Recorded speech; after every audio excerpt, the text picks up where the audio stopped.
Cockroach Janata party నిరసనకారుల్లో పాకిస్తానీలు, బంగ్లాదేశీ, రోహింగ్యాలు చొరబడ్డారా?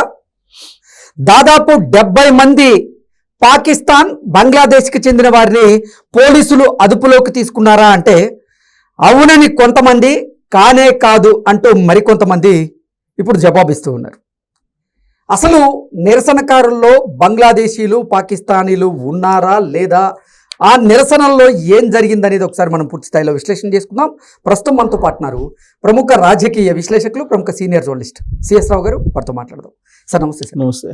కాక్రోచ్ జనతా పార్టీ తలపెడుతున్నటువంటి నిరసనల్లో కొంతమంది పాకిస్తానీలు, మరికొంతమంది బంగ్లాదేశీ, రోహింగ్యాలు చొరబడ్డారని, దాదాపు 70 మంది పాకిస్తానీలను అలాగే బంగ్లాదేశీ, రోహింగ్యాలను పోలీసులు అదుపులోకి తీసుకున్నారన్నట్లుగా కొన్ని వార్తలు వస్తూ ఉన్నాయి.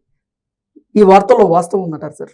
ఇప్పుడు వాస్తవం ఉందా లేదా అనేది ఒక 2-3 రోజుల్లో పోలీసులు అఫీషియల్గా అయితే అనౌన్స్ చేస్తారు. ఓకే.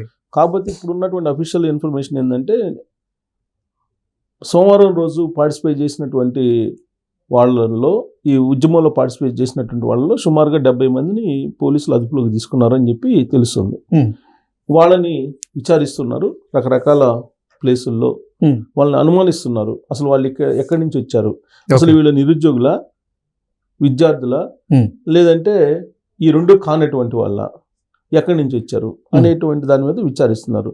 ఎలాంటి వాళ్ళని అదుపులోకి తీస్తున్నారు అని అంటే, నిన్న జరిగినటువంటి ఉద్యమం అనేది బహుశా ప్రధానమంత్రి నరేంద్ర మోడీ గారు 2014లో బాధ్యతలు స్వీకరించిన తర్వాత అంత ఉద్యమం బహుశా యూత్ నుంచి అంత వచ్చి ఉండదు, జంజట్ నుంచి. రైతులు చూశారు, ఆల్రెడీ రైతులు చూశారు. మళ్ళీ ఇప్పుడు కూడా రైతులు ఒకవైపు, మరొకవైపు యూత్ ఇవాళ మంగళవారం రోజు ఇవాళ ఈ రెండు వైపుల నుంచి మోహరించి ఉన్నారు. ఢిల్లీలో పార్లమెంట్ సమావేశం జరుగుతున్న సందర్భంగా రైతులదేమో దిగుమతుల్ని ఆపేయమని చెప్పి వ్యవసాయం, డైరీ, వ్యవసాయ ఉత్పత్తులకు సంబంధించినటువంటి స్వేచ్ఛా వాణిజ్య ఒప్పందం అమెరికాతో కుదుర్చుకున్నారు, అలాగే కెనడాతో కుదుర్చుకున్నారు. వాటిని రద్దు చేయాలి, లేదంటే మేము నష్టపోతామని చెప్పి రైతులు హర్యానా వాళ్ళు, పంజాబ్ నుంచి, హర్యానా నుంచి పెద్ద ఎత్తున వాళ్ళు ఒకవైపు వచ్చారు. మరోవైపు నిన్నటి నుంచి ఇప్పుడు కాక్రోచ్ పార్టీ, కాక్రోచ్లన్నీ చుట్టుముట్టాయి.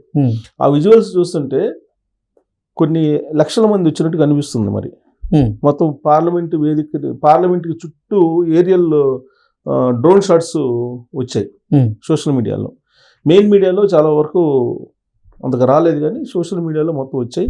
అవి చూస్తుంటే యువ రక్తం ఎగిసిపడుతుంది అనేది చాలా క్లియర్గా అర్థమవుతుంది. ప్లస్ పోలీసులు ఆ స్టూడెంట్స్ని కానీ లేదా నిరుద్యోగులను కానీ లాఠీ చార్జ్ చేయటం, బాష్పవాయువు ప్రయోగించడం, ఇవన్నీ చూస్తే కనుక చాలా తీవ్రంగానే, ఉద్రిక్తంగానే ఉన్నట్టు అనిపిస్తుంది మనకి. సో నరేంద్ర మోడీ గారు వ్యవసాయ చట్టాల విషయంలో ఒక మెట్టు దిగొచ్చేసి, ఒక మెట్టు కాదు పూర్తిగా దిగొచ్చేసి క్షమాపణ చెప్పాడు. అవును, రైతులకి క్షమాపణ చెప్పి ఆ నల్ల చట్టాలు ఏవైతే ఉన్నాయో ఆ నల్ల చట్టాల నుంచి వెనక్కి వెళ్ళిపోయారు. ఇప్పుడు ఈ స్టూడెంట్స్ విషయంలో ఆయన ఒక మెట్టు దిగారంటే దిగారు. నిన్నే సంప్రదింపులకి ప్రయత్నం చేశారు. కాకపోతే ఎవరైతే క్యాబినెట్ ర్యాంక్ ఉన్నటువంటి మంత్రులు ఉన్నారో వాళ్ళు సంప్రదించలేదనేది ఇప్పుడు కాక్రోచ్ పార్టీకి సంబంధించినటువంటి ప్రతినిధులు చెప్తున్నారు. అందుకే ఇప్పుడు నడ్డా గారితో కలిశారు నిన్న. ఇప్పుడేమంటున్నారు, మళ్ళీ మాట్లాడదాం రమ్మంటే మీరే రండి జంతర్ మంతర్ దగ్గరికి, మంత్రులు మీరే వచ్చి మాట్లాడండి అని చెప్పి వాళ్ళు అంటున్నారు, కాక్రోచ్ పార్టీకి సంబంధించిన ప్రతినిధులు. ఇలాంటి నేపథ్యంలో ఇప్పటికి కూడా టెన్షన్ వాతావరణం అక్కడ నెలకొంది. ఇండియా కూటమిలో ఉండేటువంటి భాగస్వామి పార్టీలన్నీ కూడా మద్దతు ఇస్తున్నాయి. ప్రకాష్ రాజు, అలాగే సోనం భార్య గీతాంజలి, అలాగే కొంతమంది సెలబ్రిటీస్, వీళ్ళందరూ కూడా మద్దతు ఇస్తున్నారు. అయితే ఆ మద్దతు ఇస్తున్నటువంటి తీరు అవన్నీ చూస్తే ఏంటంటే సెంట్రల్ ఇంటెలిజెన్స్ క్లోజప్లో అబ్జర్వ్ చేస్తుంది. ఎందుకంటే విజువల్స్ ఉంటాయి, ఎవరెవరు ఏంటి అనేది వాళ్ళు ఐడెంటిఫై చేస్తారు. పాత నేరాలు ఉన్నటువంటి వాళ్ళు ఎవరు ఉన్నారా, లేదంటే టెర్రరిస్ట్ మూలాలు ఉన్నటువంటి వాళ్ళు ఎవరైనా జొరబడ్డారా, అసాంఘిక శక్తులు ఏమైనా జొరబడ్డారా, దీంట్లో ప్రభుత్వ వ్యతిరేకంగా ఉన్నటువంటి కొంతమంది ముస్లిం వాళ్ళు ఎవరన్నా ఉన్నారా, ఇస్లామిక్ సంబంధించినటువంటి వాళ్ళు ప్రచారకర్తలు ఇలాంటి వాళ్ళు ఉన్నారా, ఈ యాంగిల్లో నుంచి సెంట్రల్ ఇంటెలిజెన్స్ ఐడెంటిఫై చేస్తుంది. ఐడెంటిఫై చేసి వాళ్ళు అసలు రోహింగ్యాలా, లేదంటే పాకిస్తాన్ నుంచి వచ్చినటువంటి వాళ్ళ పాకిస్తాన్ మూలాలు ఉన్నటువంటి వాళ్ళ, లేదంటే విదేశీ ప్రేరేపితమైనటువంటి వాళ్ళు ఎవరైనా ఉన్నారా? ఇవన్నీ ఈ కోణం నుంచి ఆలోచిస్తుంది. ఎందుకు ఆలోచిస్తుంది ఆ కోణం నుంచి అని అంటే, అమెరికా అధ్యక్షుడు ట్రంప్ ఒక మాట అన్నారు ఆ మధ్య, నేను తలుచుకుంటే నరేంద్ర మోడీ గారిని ఇంకొన్ని గంటల్లో దింపేస్తాను అని చెప్పి. ఇది రెసిప్రోకల్ ట్యాక్స్ సందర్భంగా. సో అలా విదేశీ శక్తులు ఏమైనా ఉన్నాయా దీంట్లో అనే దాని మీద కూడా ఇంటెలిజెన్స్ వాళ్ళు ఐడెంటిఫై చేస్తున్నారు. జనరల్గానే బీజేపీ వాళ్ళు బీజేపీ మీద లేదంటే కూటమి మీద వ్యతిరేకంగా మాట్లాడేటువంటి వాళ్ళు కానీ, లేదా వ్యతిరేక పోరాటం చేసేటువంటి వాళ్ళని కానీ పాకిస్తాన్ ప్రేరేపిత ఉద్యమకారులు వీళ్ళు అని చెప్పి అంటూ ఉంటారు. అలాగే చైనాకు సంబంధించినటువంటి నిధులు తీసుకున్నటువంటి వాళ్ళు అని చెప్పి అంటుంటారు. కాంగ్రెస్ పార్టీని అంటున్నారు కదా, చైనా నిధులు తీసుకొని కాంగ్రెస్ పార్టీని నడుపుతున్నారని కాంగ్రెస్ పార్టీ వాళ్ళని అంటున్నారు కదా. సో పాకిస్తాన్, చైనా, బంగ్లాదేశ్ ఇవన్నీ చెప్తారు. ఇప్పుడు సహజంగా అనుమానాలు వస్తే ఇవి ఇచ్చే బీజేపీ కూడా ఇది చెప్తారు. ఎందుకు బంగ్లాదేశ్ ఎందుకు చెప్తారు అని అంటే, ఇప్పుడు పశ్చిమ బెంగాల్లో బీజేపీ గెలిచిన తర్వాత అనేక మందిని పంపించేస్తున్నారు. బోర్డర్ అదే కదా, బంగ్లాదేశ్ నుంచి వచ్చే బోర్డర్, అక్కడి నుంచి కొన్ని వేల మంది వెళ్ళిపోయారు. తర్వాత భారతదేశంలో ఎక్కడెక్కడ రోహింగ్యాలు ఉన్నారో ఏరేస్తున్నారు. నేను ఉమ్మడి పౌర స్మృతి అని పెట్టారు.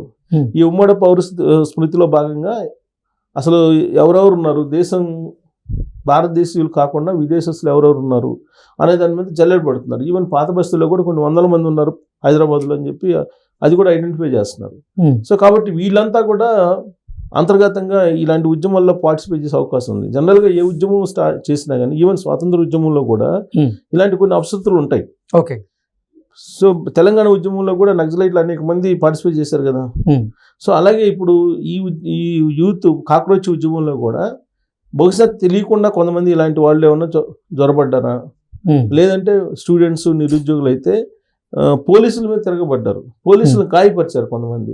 అలా చేస్తారా అనేటువంటి అనుమానం పోలీసులు కానీ లేదంటే ప్రభుత్వానికి కానీ. అంటే విద్యార్థుల ముసుగులో లేకపోతే నిరుద్యోగుల ముసుగులో కాక్రోచ్ జనతా పార్టీ చేస్తున్నటువంటి నిరసనల్లో పాకిస్తాన్కి చెందిన వాళ్ళు, అలాగే బంగ్లాదేశ్ చెందినటువంటి రోహింగ్యాలు ప్రవేశించుండొచ్చు అనేది ఆ కోణంలో వాళ్ళు అంటే విచారిస్తున్నారు. 70 మందిని అదుపులో తీసుకున్నారు కాబట్టి విచారిస్తున్నారు. జనరల్గా బీజేపీ వాళ్ళు చెప్పేది ఇదే కదా, ఆ ఉద్యమం యొక్క తీవ్రతను తగ్గించాలి అని అంటే ఏం చేయాలి, ఇలాంటివే తీసుకుంటారు కదా రాజకీయంగా. ఇప్పుడు ఏదో వాళ్ళు చేసే రాజకీయాలే కదా. అందులో నరేంద్ర మోడీ గారు, అమిత్ షా గారు చేసే రాజకీయాలు అందరికి తెలిసినటువంటి విషయమే.